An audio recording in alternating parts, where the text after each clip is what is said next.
সময়টা মোটেও ভালো যাচ্ছে না জাকের আলীর। ইদানিং সামাজিক যোগাযোগ মাধ্যমে বেশি ট্রলের শিকার হচ্ছেন অফ ফর্মে থাকা এই ব্যাটার।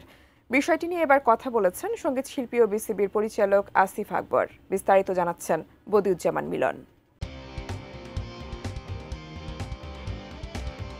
লম্বা সময় ধরে অফ ফর্মে আছেন জাকের আলী।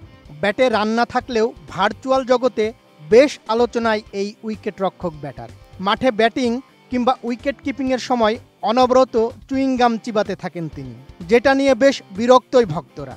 আর এই বিষয় নিয়ে সামাজিক যোগাযোগ মাধ্যমে প্রচুর ট্রলের শিকার হচ্ছেন জাকের।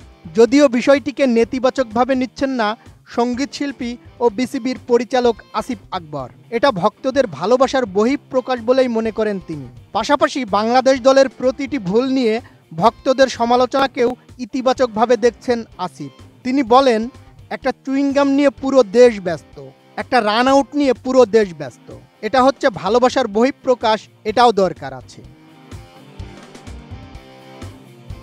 সব মশার বিরুদ্ধে সুরক্ষা দিতে এলো বসুন্ধরা এক্সট্রিম অ্যারোসল, মশার বিরুদ্ধে এক্সট্রিম সুরক্ষা। সর্বশেষ ওয়েস্ট ইন্ডিজের কাছে টি-20তে হোয়াইট ওয়াশ হয়েছে বাংলাদেশ। সিরিজ জুড়ে ব্যর্থতার পরিচয় দিয়েছেন ব্যাটাররা।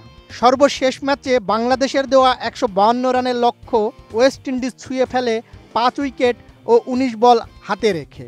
এদিনও ব্যাট হাতে হতাশ করেছেন জাকের। ব্যক্তিগত 5 রানে জেসন হোল্ডারের বলে এলবিডব্লিউ হয়ে ফেরেন।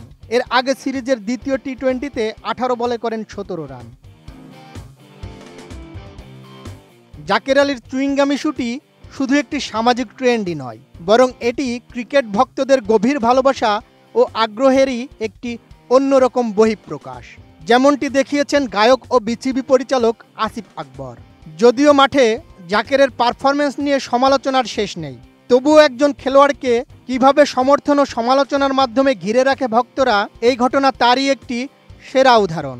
জাকের আলী কি তার এই বিরূপ পরিস্থিতি কাটিয়ে উঠে মাঠে নিজের সেরাটা দিতে পারবেন? সেটাই এখন দেখার বিষয়। বদিউজ্জামান মিলন, এটিএন নিউজ।